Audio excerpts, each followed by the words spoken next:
Podium Podcast. Lo mejor está por escuchar. Historia con el móvil. Un podcast de Juan Jesús Pleguezuelos. Bienvenidos amigos y amigas a Historia con el móvil. Mi nombre es Juan Jesús Pleguezuelos, soy profesor de Historia de Instituto y estoy realizando esta serie de audios para todas esas personas de espíritu inquieto, todas esas personas que siempre quieren saber más, a todas esas personas que disfrutan con el conocimiento y que siempre se están preguntando, oye, ¿y esto por qué es así? ¿Y esto por qué es así? Este programa va para todos vosotros. Hoy quiero dedicar este episodio a todo el personal sanitario, a todos los médicos, a todos los enfermeros, auxiliares de enfermería, a toda la gente que está cuidándonos en el hospital. Gracias de corazón por vuestro trabajo, ¿eh? Este episodio va para vosotros. Me ilusiona muchísimo cuando me escribís y me decís que me escucháis en La Guardia. Me encanta esos mensajes, así que este episodio va para todos vosotros. Recordaros también que este podcast lo puedes escuchar desde la aplicación de Podium Podcast, donde tendrás acceso a un montón de podcasts de mucha calidad, entre otros mi otro podcast de historia de España para selectividad. También decirte que si te gusta cómo cuento la historia, te va a gustar mi libro Como una historia. Bueno, empezamos con el programa. Vamos a hablar de Martín Lutero y la Reforma Protestante. Un episodio triste para la cristiandad, un episodio triste para el catolicismo, porque vamos a hablar de un momento en el que el catolicismo se escinde. Hay una escisión dentro de la Iglesia Católica y, bueno, tuvo unas consecuencias tremendas que han llegado hasta la actualidad. Vamos a ver, ¿por qué se escinde la Iglesia Católica en el siglo XVI? ¿Por qué hay una escisión? Hay que empezar, como siempre vamos a aclarar algunos conceptos clave y vamos a explicar algo del contexto. Miren, a finales del siglo XIV y comienzo del siglo XV, entre 1378 y 1417, la Iglesia Católica sufre un gran desprestigio. La institución del papado sufre un gran desprestigio. ¿Por qué? Porque nada menos y nada más que había dos papas. Dos papas en la Iglesia Católica. ¿Qué hacían dos papas en la Iglesia Católica? Por Dios y por la Virgen, a falta de uno, no. Dos papas en la Iglesia Católica. Teníamos un papa en Roma y otro en Aviñón. O sea, había dos sedes papales. Y esto era un problema para la cristiandad europea occidental. ¿Por qué? Porque tener dos papas significa duplicar la administración de la Iglesia y además también significaba duplicar los impuestos. Imaginaros cómo estaban los monarcas de entonces. O sea, a falta de un papa, dos. Y esto para los monarcas era un problema y decían, no, eso no.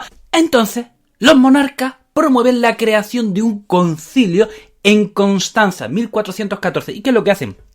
Como ambos papas se negaban a abdicar del cargo, lo que hacen es destituir a los dos papas y nombran a un tercer papa que sería Martín V, que ya definitivamente se instala en Roma y, atención, empieza a comportarse como un príncipe, más de la Europa cristiana. Bueno. Repetimos. Martín Lutero y la Reforma Protestante. Hay una escisión dentro de la Iglesia Católica y resulta que esa escisión de la Iglesia Católica tiene mucho que ver, o tiene todo que ver, con la construcción de la Basílica de San Pedro, el Vaticano. Esa hermosa basílica que siempre vemos en las noticias, donde está el Papa, donde aparece el Papa rezando. Pues la construcción de esa iglesia, digamos, es la chispa que enciende la división dentro de la cristiandad occidental. Miren, 1506, resulta que había un papa que se llama Julio II, que le llaman el Papa Guerrero, porque siempre estaba en campañas militares, que dice que quiere construir una nueva basílica para la Iglesia Católica, una nueva basílica de San Pedro, y quiere construirla de cero. Entonces en 1506 empieza la construcción de la Basílica de San Pedro, ¿de acuerdo? Que pasa por varias fases. El primer proyecto lo toma un tal Bramante, que quería una iglesia con planta centralizada, una planta de cruz griega, ¿de acuerdo? Normalmente en Europa Occidental casi todas las iglesias tienen planta de cruz latina, es decir, son alargadas. Sin embargo, Bramante quería una planta de cruz griega como la que vemos en San Marcos de Venecia, es decir, una planta más cuadrangular. Luego, el proyecto de Bramante lo toma Rafael y bueno, pues lo modifica. Luego ese proyecto de Rafael lo toma Miguel Ángel y ese proyecto lo modifica todavía más. Finalmente, un arquitecto que se llama Maderno construye la fachada, esa famosa fachada que siempre aparece en el telediario, esa fachada de la Basílica de San Pedro, la construye Maderno, y luego tenemos finalmente la columnata de la plaza que la construye Bernini. Entonces, esas son las fases por las que pasa la construcción de la Basílica de San Pedro el Vaticano. Pues es en esta construcción, repito, donde podemos encontrar el germen, el origen y la chispa de esa división en la cristiandad. Estamos en octubre de 1510. Llevamos 4 años de la construcción de la Basílica de San Pedro. Ahí están las grúas, ahí están los obreros construyendo, levantando esa hermosísima basílica. 4 años de construcción de la Basílica de San Pedro. Y en esta, que llega un joven monje desde Alemania, un tal Martín Lutero, llega a Roma en peregrinaje. Y bueno, este joven alucina. Era un joven que había visto poco mundo, y llega nada menos y nada más que a la ciudad santa, una ciudad santa que ebullía de renacimiento. Un tal Miguel Ángel estaba pintando la capilla Sixtina, un tal Rafael pintaba las estancias papales, allí estaba pintando su famosa escuela de Atenas. Imaginaros cuánto genio había allí en Roma, pleno renacimiento. Pero a Martín Lutero, o sea, sí, le impresiona, pero hay algo de la ciudad santa que no le termina de encajar.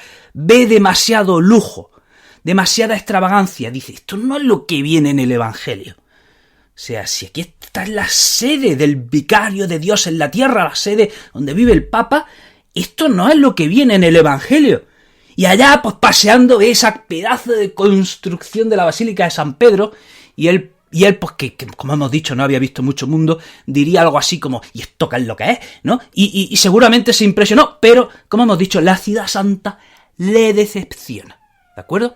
Bueno, hablemos de otro personaje importante, León X, el Papa León X, que llega al papado en 1513, está en el papado desde 1513 a 1521.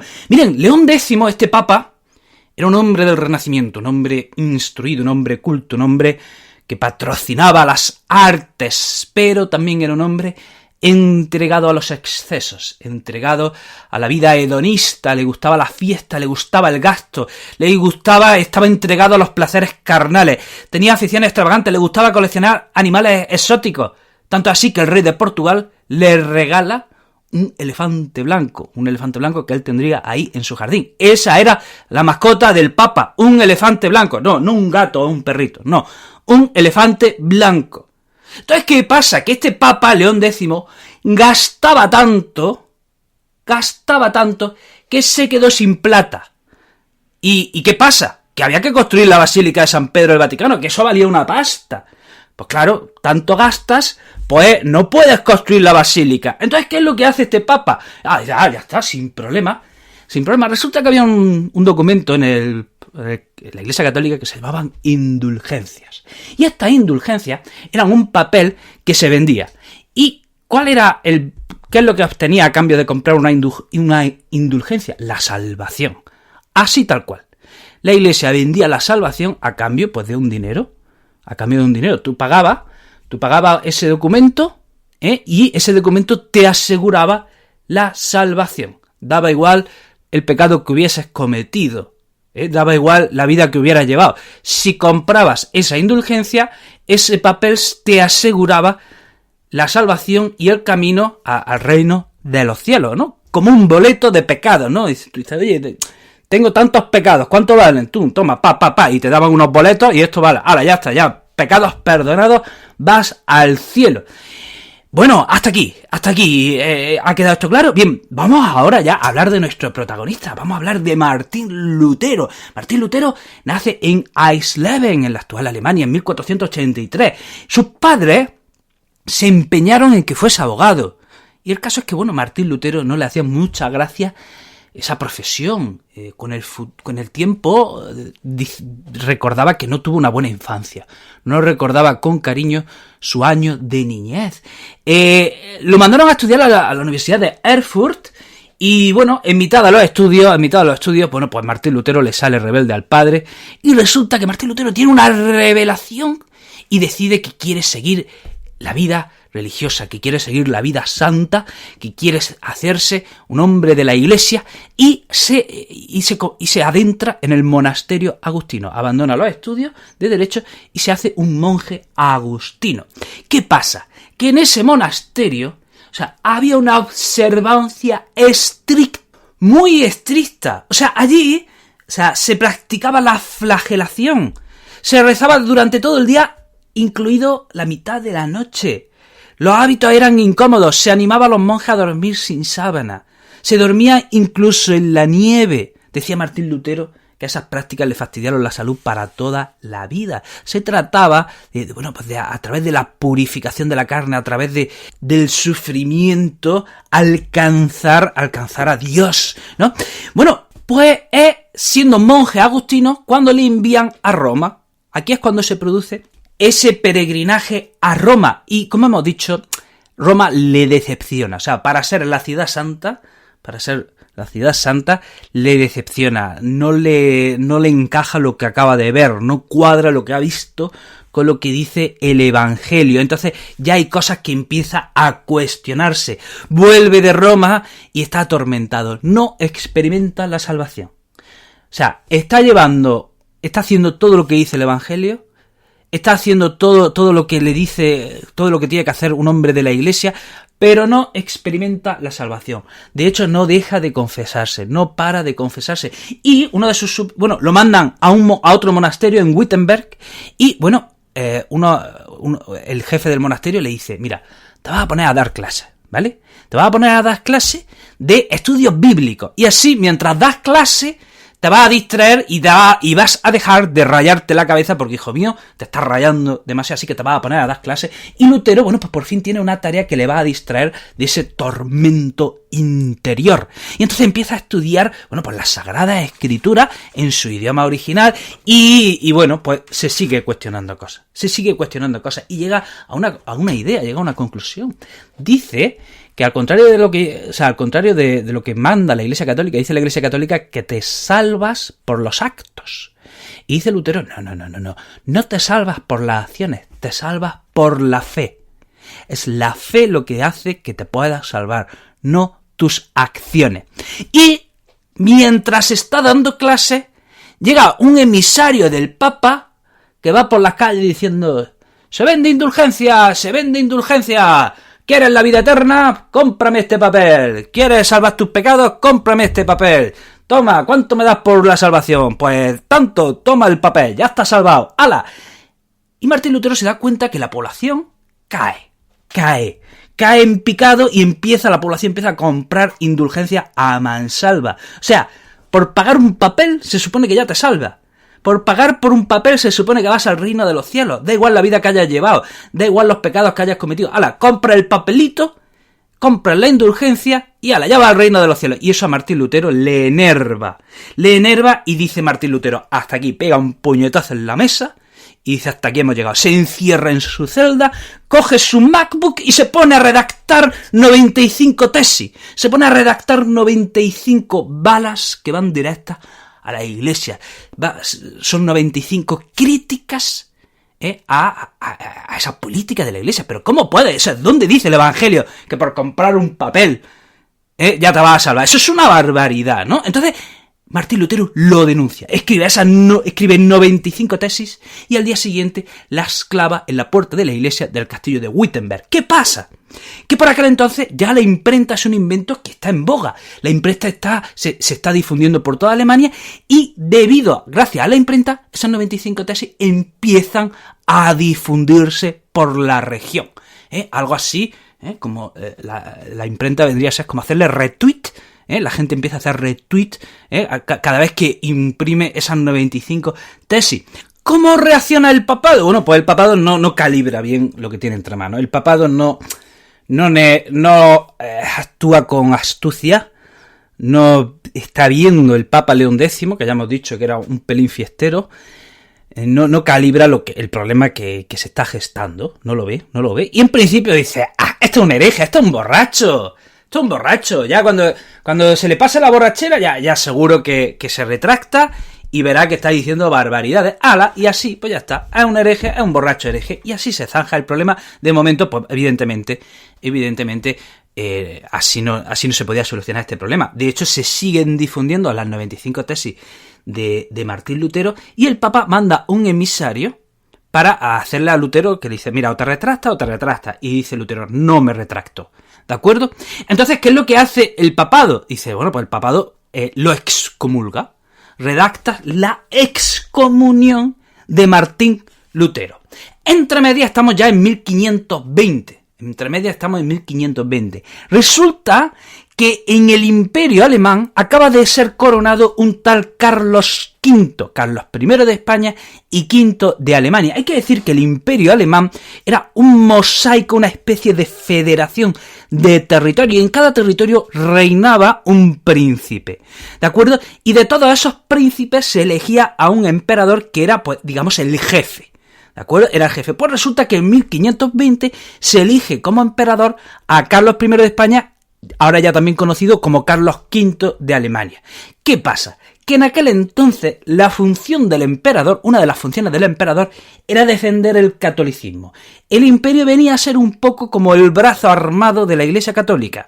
El emperador iba a ser, bueno, pues, el guardián que defendería el catolicismo contra todo y contra todos. Entonces, ¿qué pasa? Carlos V ve que en su imperio, dentro de sus territorios, oye, que se está difundiendo una herejía, nada menos, una herejía. Entonces, resulta que va a Sajonia, donde estaba Martín Lutero, y se entrevista con el príncipe de Sajonia, que se llamaba Federico. Le dice, Fede, oye, mira, aquí me está saliendo un rebelde, un hereje. Tenemos que arreglar esto. ¿Y qué pasa? Que el príncipe de Sajonia defiende a Lutero.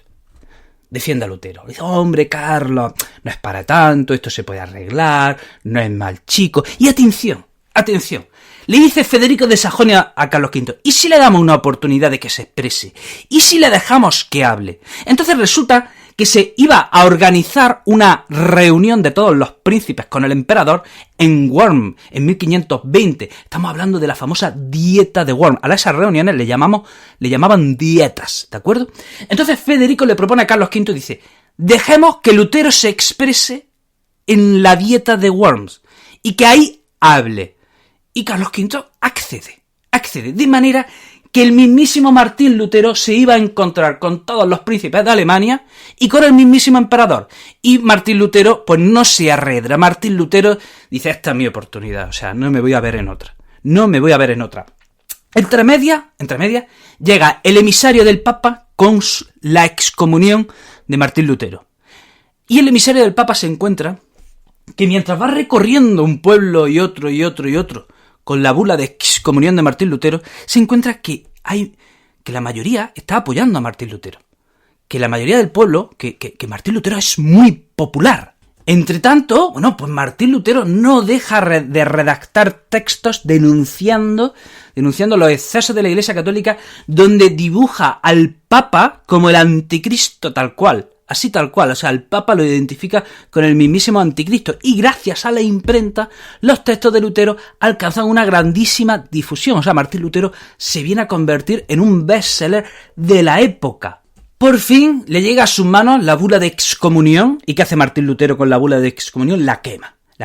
Y llegamos a la famosa reunión de la dieta de Worms, y Lutero va con los deberes preparados. Ha escrito un libro que se llama La cautividad babilónica de la Iglesia, donde expone un nuevo modelo de fe.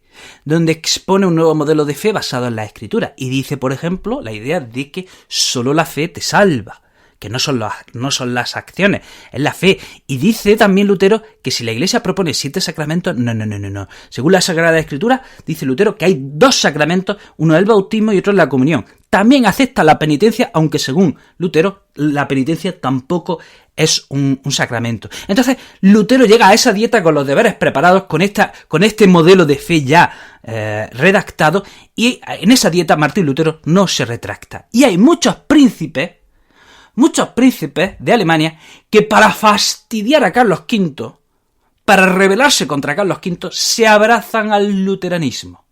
se abrazan a esa reforma que está proponiendo Lutero. Una manera de rebelarse contra el poder imperial y papal es abrazar la reforma que está proponiendo Lutero. Por eso empiezan a defender a Lutero y empiezan a protegerlo. Termina la dieta de Worms y bueno, Lutero esperaba que lo condenasen, que lo metiesen en la cárcel, y dice, de aquí no vuelvo. Bueno, pues para sorpresa de Lutero, Lutero sale vivo de esa reunión, no lo detienen, le dicen que el veredicto no es concluyente y que es libre de momento. Pero claro, ¿qué pasa? Federico de Sajonia teme de que en algún momento alguien le haga algo a Martín Lutero, que alguien del papado lo detenga, etcétera. Entonces, ¿qué hace el mismísimo príncipe de Sajonia? Coge a Martín Lutero y le dice, lo secuestra tal cual, y lo mete en un castillo remoto que se llama el castillo de Wartburg. Y allí Martín Lutero es recluido para, de alguna manera, el príncipe de Sajonia lo que quería era protegerlo. En esos días, Martín Lutero lo que hace es traducir la Biblia al alemán, y bueno, por fin sale del castillo, vuelve a Wittenberg, y se encuentra que sus ideas están causando una revolución en Alemania, que sus textos están causando una auténtica revolución, que en Wittenberg, de donde él era, los mismos religiosos, los mismos clérigos están abandonando los hábitos y se están abrazando a la nueva reforma, a la nueva ideología que está proponiendo Lutero, que están expropiando los bienes de la Iglesia. De alguna manera hay una revolución. Lutero a Lutero se le fue de las manos, él no pretendía eso, pero de repente en Wittenberg ya hay una revolución en ciernes. Y eso a Lutero le pilla un poco desprevenido y de hecho en principio dice, mira, estaros quietecicos, que esto no es lo que yo quería. Yo no quería una revolución. De hecho, los campesinos toman nota. Los campesinos toman nota de las ideas revolucionarias de Lutero y los campesinos se rebelan contra los nobles. Y atención, Lutero, porque es que, claro, si es que aquí a cada cual... O sea, el Papa León X era un pajarraco, pero atención. Lutero era protegido por los príncipes y los campesinos se están rebelando contra los príncipes. Los campesinos, pues que están con unos impuestos tremendos, con una vida súper precaria, unas condiciones... Bueno, los campesinos, tomando como inspiración esa revolución de Lutero, se rebelan contra los nobles por una vida más digna. ¿Y qué hacen los nobles? Reprimir a los campesinos. ¿Y qué hace Lutero? Ponerse de parte de los nobles. Y Lutero anima a los nobles a aplastar esa revolución. Sin piedad. Lutero anima a los nobles a aplastar la rebelión campesina sin ninguna piedad. Y mueren en esa revolución, en esa guerra campesina, 100.000 campesinos. 100.000 campesinos. Y ya digo, Lutero estuvo de parte de esa nobleza que masacró a los campesinos. Bueno, y decide Lutero que finalmente se casa con una ex monja y muere en 1546. Y bueno, de momento, ¿cómo se soluciona el conflicto? Bueno, pues resulta que en 1529 hubo otra reunión de príncipes, otra dieta imperial en Espira, y el emperador Carlos V le exige a los príncipes que protejan a los católicos, que a los católicos no se les puede perseguir. Y esa dieta provoca una liga, una unión anti-Habsburgo, es decir, el emperador Carlos V era Habsburgo, entonces se crea una primera asociación contra los Habsburgos. El conflicto no se soluciona, así que llegamos a 1530 a otra reunión, a otra dieta en Augsburgo, y en esa reunión, en esa dieta, el emperador exige a los príncipes que devuelvan las tierras a los católicos, las tierras incautadas a los católicos, y dicen los príncipes protestantes, tararí que te vi, o sea, claro, habían expropiado ya un montón de tierra a los católicos, y dicen, esto es mío, esto ya es mío. Entonces, esa dieta da origen a otra asociación contra los Habsburgos, que es la Liga Esmalcada. Y, hay un enfrentamiento entre católicos y protestantes, y reformistas, que ya se le llama protestantes, en 1547 en Mühlberg, donde gana el emperador Carlos V. Pero aún así, Carlos V ve que hay que arreglar las cosas, que esto tiene muy difícil solución. Así que, en otra reunión en Augsburgo en 1555, atención, ¿cuál es la solución temporal que se le da al problema? Pues la solución temporal es la siguiente. En 1555 se acuerda que la religión de un territorio la acordará el príncipe de ese territorio. O sea, si un príncipe decide hacerse católico, esa religión será católica. Y si un príncipe decide hacerse protestante, o sea, reformista como Lutero proponía, esa religión será también luterana. O sea, será el príncipe quien decida si esa religión será católica o será luterana. Bueno, hasta aquí el programa de hoy, espero que te haya resultado interesante. Te recuerdo que este episodio lo puedes escuchar desde la aplicación de Podium Podcast. También decirte, por Dios y por la Virgen, ¿cómo no me estás siguiendo en las redes sociales? Todo el mundo me está siguiendo, por favor. Facebook, Juan Jesús Pleguezolo, YouTube, TikTok e Instagram, el profesor inquieto, Twitter, el profe inquieto. Querido amigo, querida amiga, te mando un abrazo enorme, te deseo lo mejor y nos vemos en el próximo episodio. ¡Chao!